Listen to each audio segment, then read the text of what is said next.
that we have today?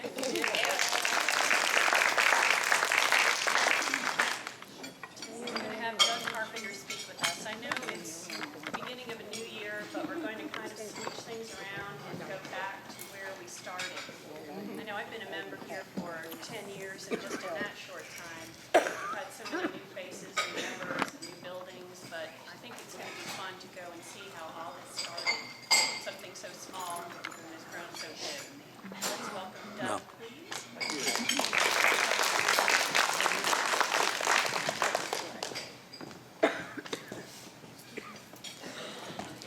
Well, there's no speaker here, so if Ann tells me as I'm mature, I talk more quietly. So tell me if I need to speak up, okay? Now, I want to start this by having you look at this that's on the table. It is an amazing thing. I don't know if you all just take it for granted, or some of you don't realize the significance of this parish to the diocese. This is about our diocesan convention that's coming up next month. There's 6 major workshops. 4 of them are led by members of St. Stephen's. That's extraordinary. We've got Sarah Sartain, Susan Oakes, Kathy Graham, Danielle Dunbar. All of those are very active on the diocesan level. And 4 of the 6 segments of this convention are run by members of our parish here.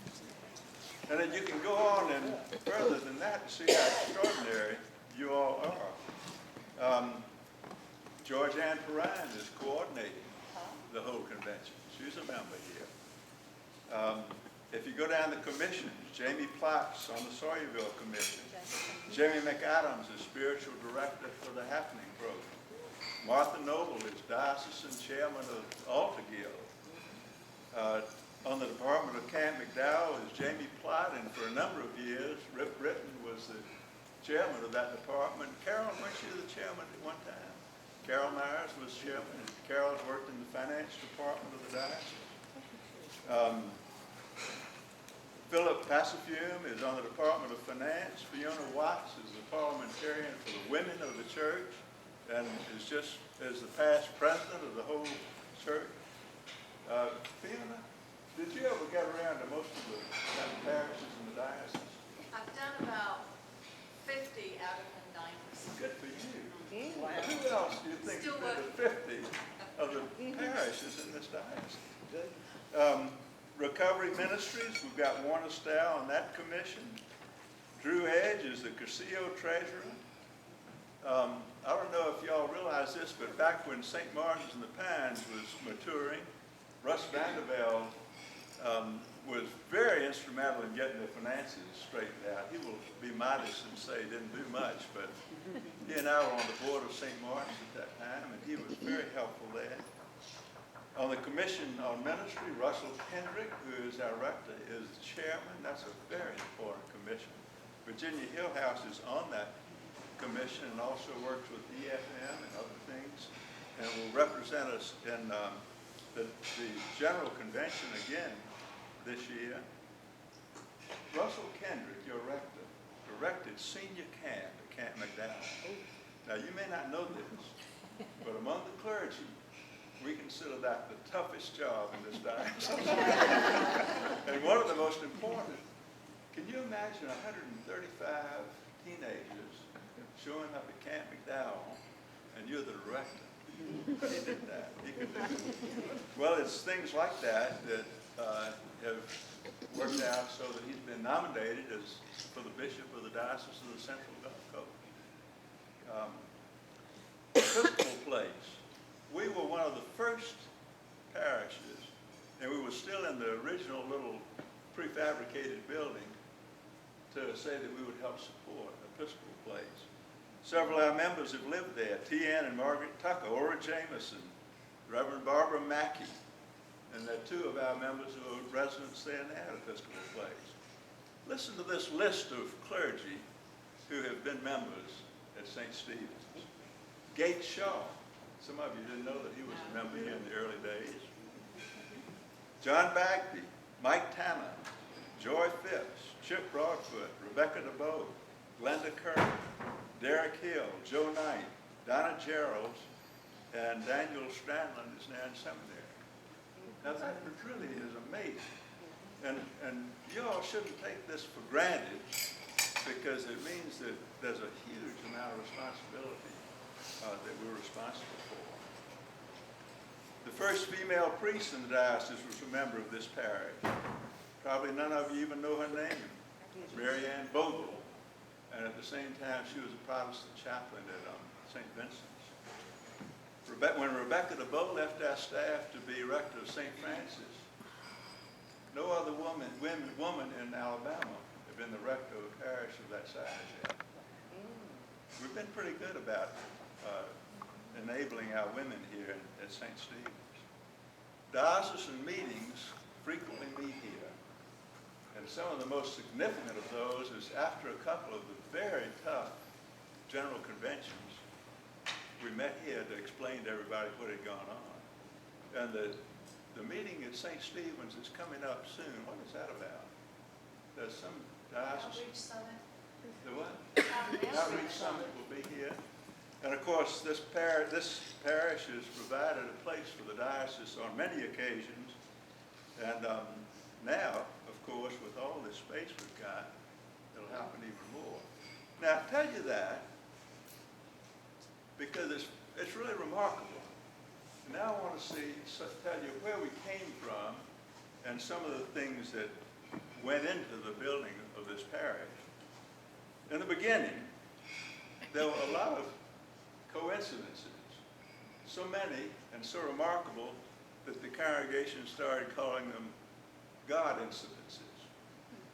I guess the first one was I had come back from the second largest church in southwestern Virginia where I was rector for family needs, and I didn't have a job and needed some money.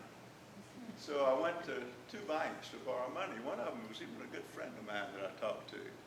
You know that when you need money, you can't borrow it? I didn't know that, but I didn't know it. But I never borrowed money. I had no income. I had 4 children. So I just got turned down. And then I heard that the Bank of the Southeast, Jacka knows about that, Mr. Jacka knows about that bank. It was just starting. I thought, well, they may take anybody in. They're just starting. So I went in, and there was my good friend Bucky Cater behind the counter. I guess he was a cashier. He said, Bucky, I need to borrow some money. Let me introduce you to the head man here. So he took me into Castle Stewart's office. Mr. Jackson knows him and has known him for a long time.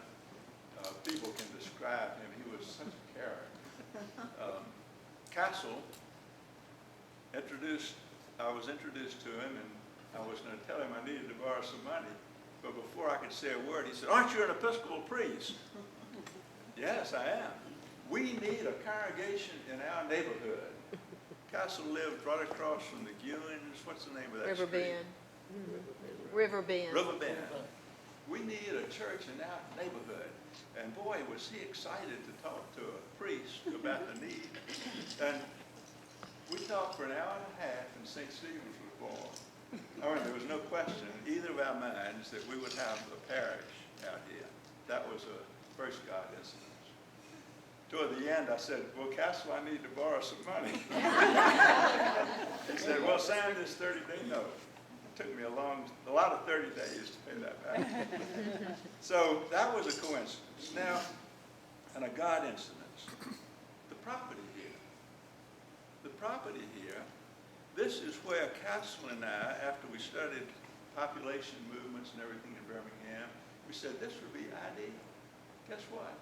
George Murray, who was the assistant bishop in the diocese, had bought this land 12 years before, thinking that someday there would be a parish out here. The land was here. God instance. The building. Church of the Advent had inherited some money from Trinity Church West End when it closed down. And they bought this little secondhand prefabricated building to do youth work out here, because a lot of the people lived over in this part of the neighborhood now. So the building was here, another God instance. It was being used Red Mountain School had started in it. There were a couple of other things going on. Billy could tell you probably more about it because Billy's been here longer than any of us because he moved across the street here in the 60s, the 1960s. But we could use that building. By that time, I had agreed to be half-time interim in Anniston to tide me over till I got some real income coming in. And so I had Sunday nights free. The building wasn't used at all on Sunday nights. So we started in May of '73 on a Sunday night. And that was a God instance. All that worked out. There was a tornado that evening, but people still showed up for that first service. There were about 20 of us that had signed on that would be willing to be part of a parish out here. The neighborhood, this land was called Middle Ground. Isn't that a great name for a church? The wealthiest community in Alabama is to the east of us. To the left was one of the poorest communities in Alabama. As Billy said a minute ago, it was called Slabtown. It was called Slabtown because the lumber mill was close by, and the first shacks that were built over here got the slab off the lumber. When they made the posts for the coal mines out here, the slabs were left over and you could build a shack out of them. Some had floors, some didn't. Billy's in a second generation of a better house out here. So we were between the wealthy and the poor. Great combination for a church. And another God instance was we were just inundated by teenagers. Now what I found out is that if your teenagers find a church they want to go to, the parents are coming. I mean, they will come. And so with that in mind, I was studying. This is the report of the task force on reimagining the whole Episcopal Church in the United States. Do y'all know about this? The last General Convention, realizing that the Episcopal Church in this country is diminishing, appointed a committee to study how we can do better. And the program's called Reimagining the Episcopal Church. Well, at first I thought, man, anybody that has to write that much, how are they going to possibly know anything? And I looked at it more carefully. It is too much words, but the basic thing in there says this.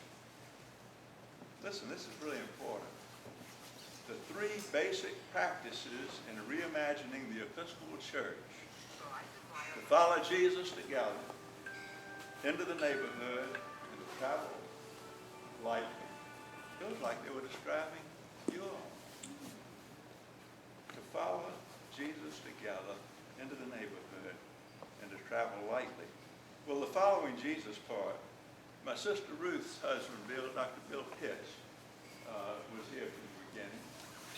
And there was nothing here, just a little one-room house. There was a bathroom in the back, which was a little embarrassing because you could always hear people in there. And Mims, bless his heart, would help George Prather, who didn't have an arm or a leg when he had to go back. But Bill's comment about St. Stephen was, there's nothing there but Jesus. We didn't have anything else. We didn't have what people call impediments, additional things. What it was, there's nothing there but Jesus. And this part about to follow Jesus together into the neighborhood, what this report has found out is that a lot of clergy and a lot of Episcopalians think you just have a building and then you wait for people to show up and then a kind of building. But you need to go out in the neighborhood. Well, this happened here in spades. Mims, for example, brought teenagers from all over the place. I mean, if you have looked at the number of teenagers in this book that we had here in the beginning, they outnumbered the old folks. They came from all over the place. People brought people from amazing places. Dottie Thompson found a family living in an abandoned bus. Remember the Parkers? I remember that. Annette Reynolds and David. Annette had already been doing a ministry in this area with some of the children out here, and Annette brought a lot of people in, and David started almost in our beginning having a free clinic in the original building. That brought, I mean, that place would be packed with people. Talking about going into the neighborhood. I said, David, a lot of these people are not real clean, and I don't see you washing your hands. He was working so fast. And he said, anything I give them, I can cure them of. So that brought a lot of people in. Rita Wallace, who had her nightclub in Homewood, advertised for us. She brought a lot of really interesting people. We advertised, we eventually went from a night service to a morning service. But when Frida came on, we started the evening service again because she pointed out there was no evening service in the whole city for Episcopalians. And there were a lot of people that had to work late on Saturday. So we called it the service for night people, and Frida brought many, many people in here that we never would have known about otherwise. One of them was Cora Pitt. Cora ran the bar in a motel over on 31, and she said, people always come to the bartender and want to be counseled. She said, I don't know what to say to them. So she started bringing them here. Cora ended up as a dietitian at Camp McDowell and now lives in Coleman in retirement. Marilyn McGuire brought somebody in the most remarkable way. She was employed to get new customers to banks so that when somebody moved into town, if they had a significant job and were wealthy, she went and called on them and tried to get their account. Thanks. And saying, speak up louder. So Marilyn was entertaining some wealthy guests down on Morris Avenue. Some of you may not remember this, but at one time, Birmingham tried to develop Morris Avenue with restaurants and so forth. It didn't work because so many teenagers went and didn't spend enough money that none of them really, it didn't last. I think the restaurant where she was that night was called Diamond Gems. And as she entertaining guests, they started hearing sirens coming. And they stopped right in front of the restaurant. And after a while, they went up and looked out the door, and they saw a body thrown on a stretcher, and then a leg thrown on, and then an arm thrown on. And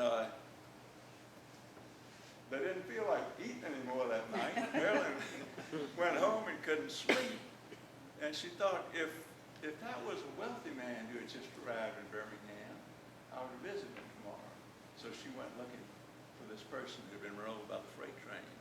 Found him at University High. It's not hard to find a man that's just lost an arm and a leg and part of his other hand.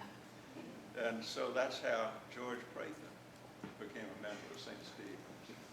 And I probably should tell this on MEMS too. If you only have 3 fingers and on one arm, and you're missing a leg, and you smoke a pipe, how can you do it? And I've seen MEMS take George's pipe out of his mouth, light it for him, and stick it back in his mouth. That's true devotion. All right, so we've had some interesting people like George Prather that have been members of this congregation. Douglas Arand, who was a prominent lawyer of Bradley Arand and Rose, came across a man whose wife had died, and he had kind of fallen apart and lost his job, so he brought him out here, and his name was Frank Morgan. And the congregation started calling him the Mad Math Man because he was supposed to be a superhuman intellect in mathematics, but he couldn't earn a living. He kind of lived around with various members of the congregation, and he was a member here. Frank often didn't have a place to sleep, and he would come and sleep in our library. Millie Solomon, who was a member here for a while, who was from Massachusetts, but going to Birmingham Southern, later became a priest. Had no money either. And one morning, Frank and Millie both woke up in the library, and neither one knew the other was in there. The building was well used. Another way we went out into the community is we got the inactive list from All Saints, St. Luke's, and St. Mary's. And you know that a lot of people who had left those parishes would come back into a new place. It's hard to get an inactive person back into where he's gone from, but you can get them back. So we moved out in the community, and we didn't wait for them to come. It's not like the Field of Dreams, build it and they will come. Now I've seen several parishes started that believe that would work. It doesn't work. You build and they will come. No, you've got to go out into the community. People need to be brought in.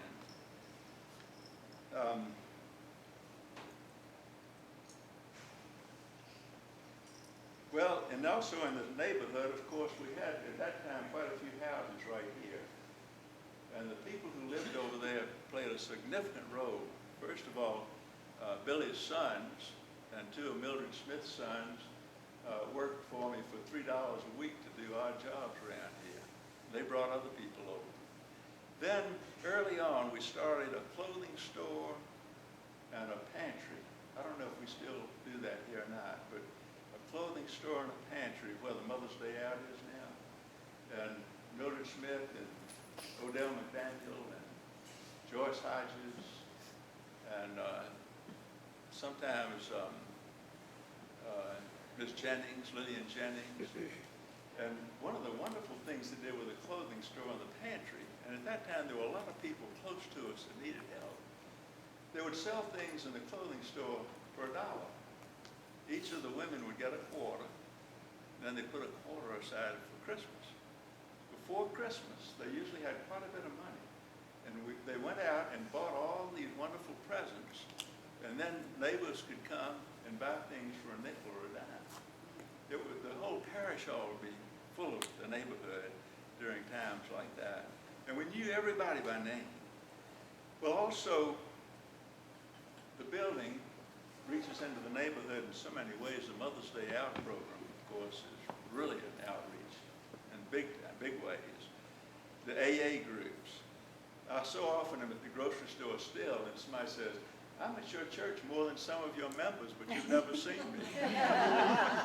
They may be over here playing bridge. We had a good scout troop for a while.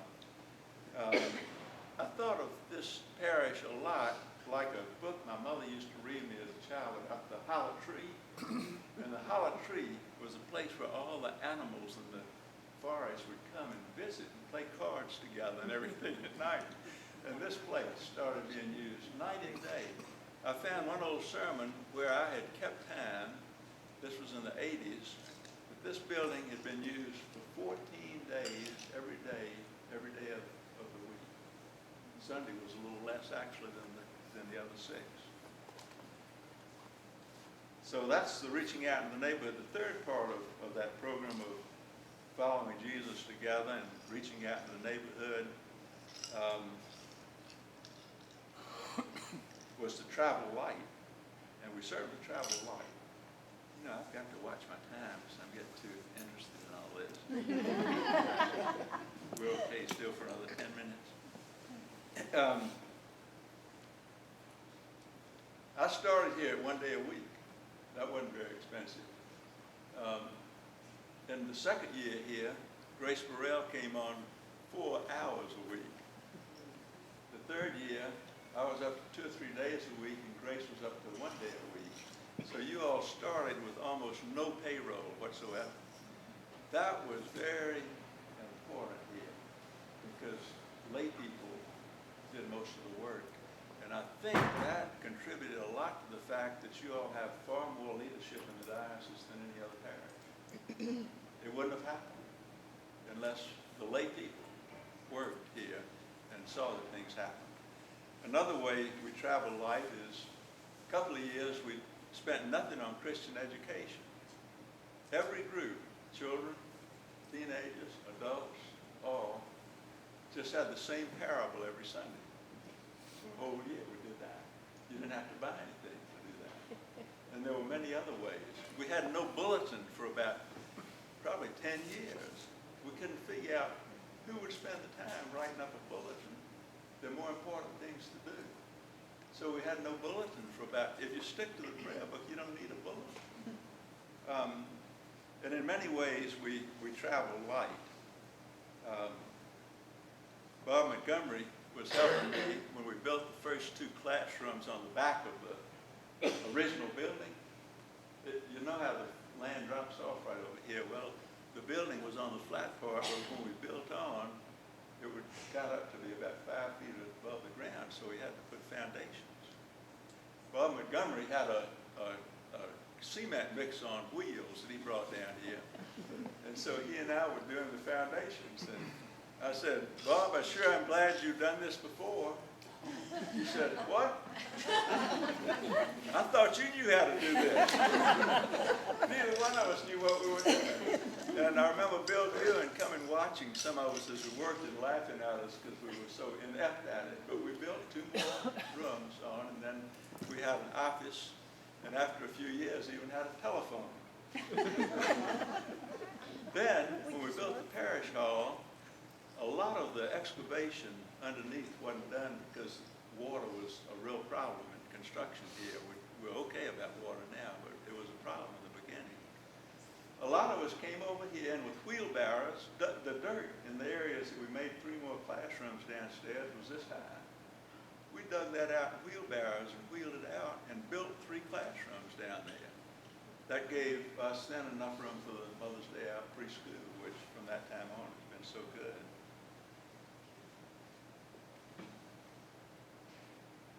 Another word that's used a lot in this report is collaborate. Well, I've already pointed out how well we collaborate in so many ways. A few other ways that we've collaborated. Back in the late 70s, we brought Taylor Wingo, great priest of the church, onto this staff. And the vestry said, you can spend all the time you need to start a new congregation.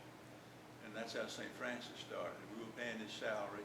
He started St. Francis in the library of the middle school down in River Chase. Boy, it was going so well, and one day Taylor,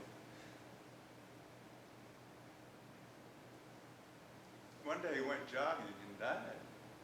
And it was such a great loss for us.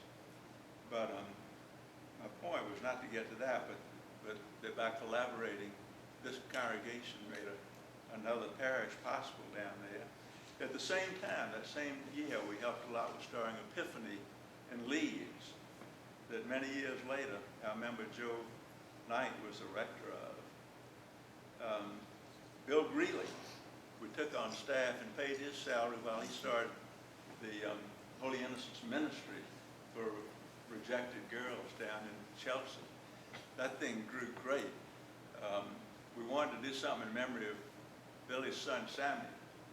So they said, why don't you build a cottage? Well, wouldn't you think a cottage you could build for about $30,000 or something? It was a $250,000 building because it housed a lot of girls, but it had the offices for Mother's Day Out preschool. Collaborating. I'm sorry that we didn't, when Bill Greeley left town, he thought that it would be better to bring all that work into King's Ranch, which is now King's Home. But the female section down there is, you all sent down people to build a schoolhouse down there. You sent people down there to build a chapel. People like Melanie Parker had fundraising, collaboration. Camp McDowell's another place where this group has collaborated a lot to make that possible. And then St. John's for the Deaf, which is right here across the street. As far as we know, it's the only church in the Episcopal Church that was built specifically for deaf people. So that architecturally and so forth, it's for deaf, like no shadows when you're talking on your hands. Don't need any music. That ended up as a $500,000 project. The vestry, when they found out St. John's wanted to move over here, decided, well, we'll give them that land that we've just gotten up on the corner. So they gave that land to them, and then most of the $500,000 was raised by this parish for St. John's for the Deaf.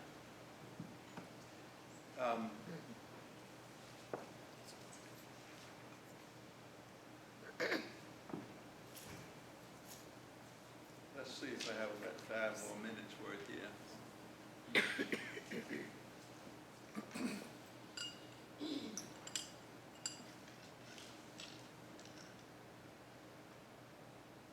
Well, I think what I'll do in concluding is go back to that first thing that I read there in Reimagining the Episcopal Church, which is to follow Jesus together into the neighborhood and to travel lightly. I know all of y'all have planned to meet here Saturday. I don't know what's going to go on here Saturday, but what I'm trying to do is give you some of the things that have brought us this far, and y'all are way out there. It's an extraordinary parish that may help you in going on further. We've offered our buildings for multiple use. We've gone into the neighborhood. We've always been very generous. From year one, this parish has given like 20% or more outside financially. And I hope that when you all meet Saturday, you won't come up with a report this thick. And when I was in the business world, people used to always say, KISS, keep it simple, stupid. So thanks for letting me bring up some of this, and if you think I have time for a question or two, I'd be happy to field them. Thank you. Carol? Didn't we send some people, the Troubadours, to start St. Thomas? Oh, when we helped start St. Thomas, we sent some of our leaders to start. We thought we were lending them to them. Right. But Paul and Lou Thibodeau, who had represented us at General Convention quite a few times, are still at St. Thomas. We sent several people there to start St. Thomas. For some reason, that makes me remember the Cambodian. One year, we agreed to take on a family who had been in prison camp in Cambodia. And that was a huge project for this congregation because it ended up being about 8 people. And we had to find a house for them, and jobs for them, and schools for them. And they were so wonderful. And it was so good for us. And after a couple of years, they found out that some of their relatives had been rescued and were in California. And so they went out there to be with them. But about this thing about Jesus, the last Sunday that Mr. Ook was here with us, he stood up at announcement time and he said, before we came here, we knew there was a God because they knew nothing about Christianity. Before we came here, we knew there was a God. Now we know his name. It was so quiet after that. And we had to bid them farewell. They were a great part of this parish. It's been creative. Y'all are creative. You're always on the look for things to do. You've got tremendous resources in leadership, particularly in leadership. As I pointed out, the diocese depends a lot on this parish. Okay. Thank you very much. I have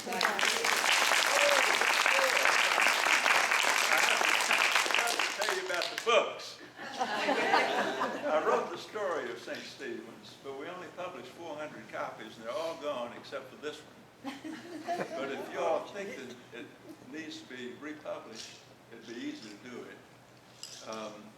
But it's got everything I've said in here. A casserole for a horse, we published to raise money for the debt and now for the building fund.